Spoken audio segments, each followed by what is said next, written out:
CBN Vida Profissional, com Andréia Salsa. Andréia Salsa, bom dia. Bom dia, Patrícia Valim, bom dia os colegas do estúdio e um ótimo bom dia aí, bem animado para os nossos ouvintes nesse sábado preguiçosinho de chuva, mas estamos aqui para falar de carreira. É isso aí. Agora me diz uma coisa, o que você queria ser quando você era criança? Pelo incrível que pareça, a primeira coisa, eu acho que muitas crianças, né, falavam que ia ser professora. E aí, em algum momento da minha carreira, esse desejo infantil, ele se tornou realidade, né? Mas eu já quis ser médica, já quis ser atriz, já quis ser publicitária, já quis ser tanto jornalista, Patrícia, já quis ser. Pois é, né? E aí percorri tanta coisa. Pois é, quando a gente é criança, a gente quer ser tudo isso, bailarina, astronauta, cantor, né? Tem tanta coisa que passa pela nossa cabeça. E ao longo da maturidade infantil, chegando, né, à adolescência, a gente vai percebendo que nosso gosto vai se voltando para determinados pontos. E aí chega naquela fase da adolescência ou do início da juventude, digamos assim, que você precisa estudar já pensando na carreira que você quer ter enquanto adulto. Como é que escolhe a profissão ideal para a gente? Nossa, Patrícia, que desafio. Eu sempre vejo que a gente não tem nem maturidade de vida para fazer uma escolha tão importante, né? Você fica imaginando um jovem, né, que veio ali no estudo tradicional, porque a gente nunca pode esquecer que o nosso país é plural, né? Infelizmente, muitas crianças não têm acesso à educação por N motivos, muitas vezes têm que trabalhar, né, para ajudar no sustento da família, mas quando a gente pensa no caminho tradicional que deveria, né, todo jovem, toda criança deveria percorrer, por volta ali dos 16, 17 anos, você imagina, a gente está iniciando uma vida, tem que ter uma escolha profissional e num mundo tão mais plural do que foi o nosso mundo, né, Patrícia? Porque hoje, quando a gente vê as possibilidades, elas se ampliaram demais, são muitas referências, o acesso à informação, quando a gente compara, né, a nossa geração, é enorme, e muitos mitos, né? Muita gente enriquecendo da noite para o dia, muitos coaches bilionários. Um dia desse eu fiquei impressionada, eu vi uma jovem menina, deveria, sei lá, ter os seus 17 anos, num papel de coach ensinando, né, como ser bilionário. Então a gente vive num mundo que ainda tem essas coisas para complicar ainda mais a cabeça de um jovem, que jovem sempre, né, está ali nessa idade muito questionadora. E a gente tem que tomar uma decisão. Chegou o vestibular, para quem quer, tem a opção ali de fazer uma faculdade e, nossa, o que eu vou escolher se eu adoro as exatas, mas também me identifico com as humanas, e aí como que fica essa escolha, né? Então é um momento muito desafiador para todo mundo que já passou por isso, e os nossos ouvintes, as jovens, né, que devem estar passando por isso. Então é sobre isso que a gente vai falar hoje aqui no nosso quadro, esse futuro profissional e o início de carreira. Pois é, e não só hoje, viu? Porque hoje a gente começa uma série Carreiras, exatamente para orientar o nosso jovem ouvinte ao que pensar na hora de escolher a sua carreira, a sua graduação ou até mesmo o seu curso técnico, né? Porque tem gente que gosta de pensar já num nível técnico, não necessariamente fazer faculdade. Existe isso também que tem que se botar na balança, né, Andréia? Será que eu fico no técnico? Será que eu faço faculdade?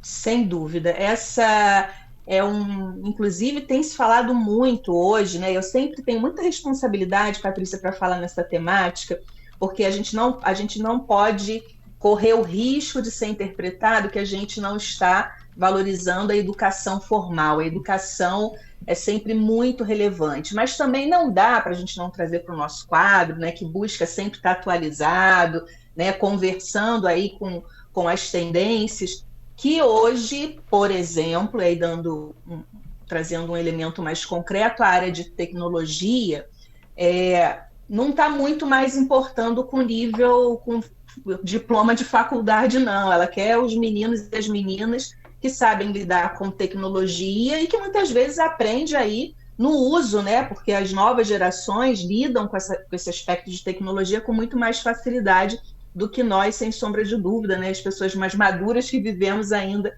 o mundo do analógico. Então, é por isso que eu digo que é muito mais amplo, né? As opções do universo contemporâneo, e é sim uma possibilidade de você se dedicar, né, a um nível técnico ali, a formações, e não necessariamente para ser um profissional bem-sucedido, você tem que ter um nível superior. Então, por isso que eu digo, ninguém está fazendo apologia, larguem os estudos, porque hoje, se você aprender a lidar com o computador, você está com o seu futuro garantido. Não é isso. Mas também não dá para negar que hoje o nível técnico está ganhando muito, muito espaço no mercado, sobretudo aí nas dimensões de tecnologia, porque está faltando, inclusive, força de trabalho nesse sentido. Então, é muito amplo, né? As possibilidades são muito amplas e é importante que a gente sempre alerte para os jovens que angústia natural nesse processo. Você imagina, Patrícia, né?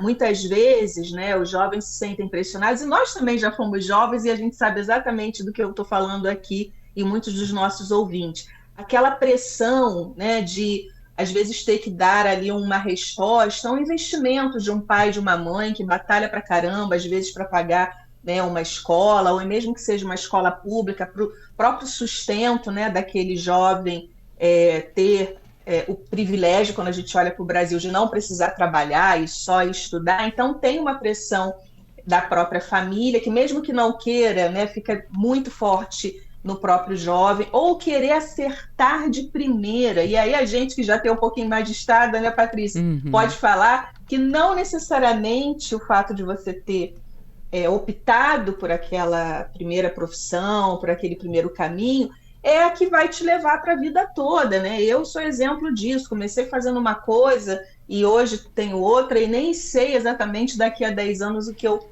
vou estar fazendo, e isso tudo pode mudar. Mas quando a gente falar é muito fácil, mas viver é muito difícil, né? Porque há que se fazer opções, há que se fazer escolhas num leque muito grande. Faculdade, sem faculdade, nível técnico.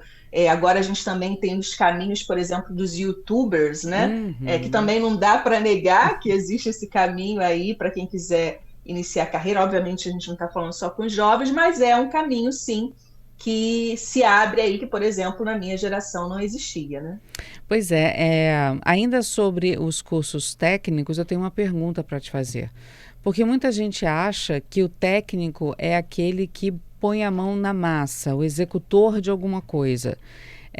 E tem gente que realmente gosta disso, gosta de botar literalmente a mão na massa, né? De fazer ligação de fios, desenhar, cuidar de pacientes diretamente, né? Então, quer dizer, tem vários cursos técnicos para pessoas que são executoras de uma atividade. Mas isso é verdade? O técnico é aquele sempre que bota a mão na massa, que executa uma profissão de forma prática, e a faculdade é sempre o profissional que é mais o teórico? Tem muita gente que faz essa diferença, André. Isso é verdade? Isso é mito? Pois é, e faz a diferença não só nisso que você está trazendo, mas do ponto de vista de remuneração, né? Então, para eu poder ter uma remuneração melhor, eu necessariamente tenho que fazer uma faculdade. E não necessariamente é isso, né? Quem disse que um profissional formado no nível técnico, por exemplo, ele não vai assumir uma posição de liderança? Sim. Porque ele pode assumir uma posição de liderança com os técnicos, né? Agora, é claro que a posição de formação técnica tem muita correlação, sim, com uma formação em que imediatamente eu já estou sendo absorvida pelo mercado de trabalho, porque é quem faz os grandes movimentos aí nas indústrias, né, na parte operacional. Agora, tem um ponto muito legal que você trouxe, Patrícia, aí falou rapidamente sobre quem cuida das pessoas.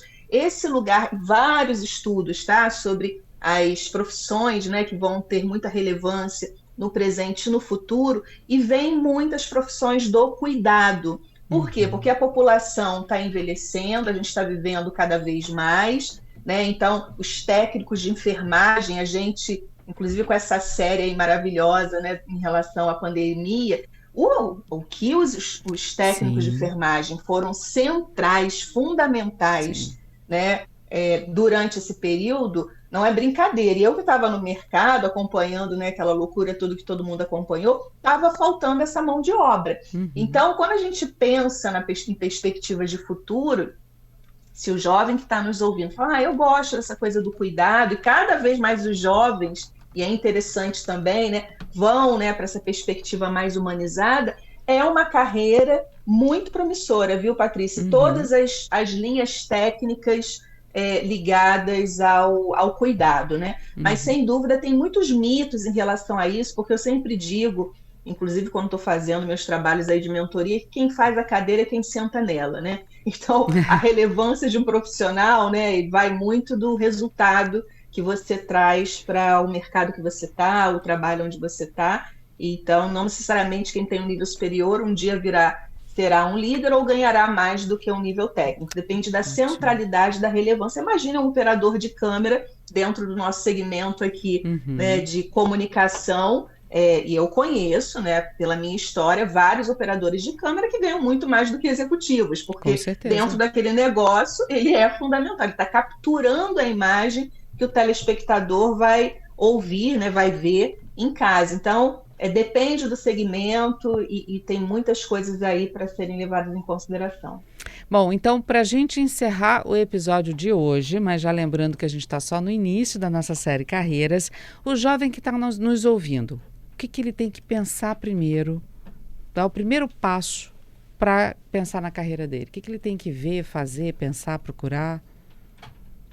Tem uma série de coisas, mas eu entendo que serve para acho que todos os níveis, mas assim, tenta conectar um pouco do teu prazer, da tua identificação, não tem jeito, né? Porque trabalho sempre gosto de relacionar com prazer, com realização, mas que também tem ali alguma possibilidade de sustentação financeira, né? Porque todo jovem, todo, né, profissional busca aí essa independência financeira. Então, tentar correlacionar, conversar com pessoas. Eu acho que eu gostaria de ser uma jornalista, um médico, um enfermeiro, ser um operador de câmera. Procura no mercado alguém que você admira, que você se inspira, bate um papo, pode ser que dali você reforce, né, o teu desejo, ou fale, opa, não é bem isso que eu imaginava, então pode ser que eu passe aí para o meu plano B, porque é sempre bom fazer uma listinha aí de 2 ou 3. Mas converse, entenda que é natural essa angústia, estude, por mais que você queira ser um youtuber, por exemplo. Até para ser um youtuber, né, Patrícia, tem que estudar o segmento aí. Com certeza. Que ele vai ser e vai falar na internet. Então, essas são as dicas que são muito básicas, mas servem para qualquer idade, mas para início de carreira, essa conexão do prazer, identificação e as possibilidades aí de sustentação financeira daquilo que você quer escolher.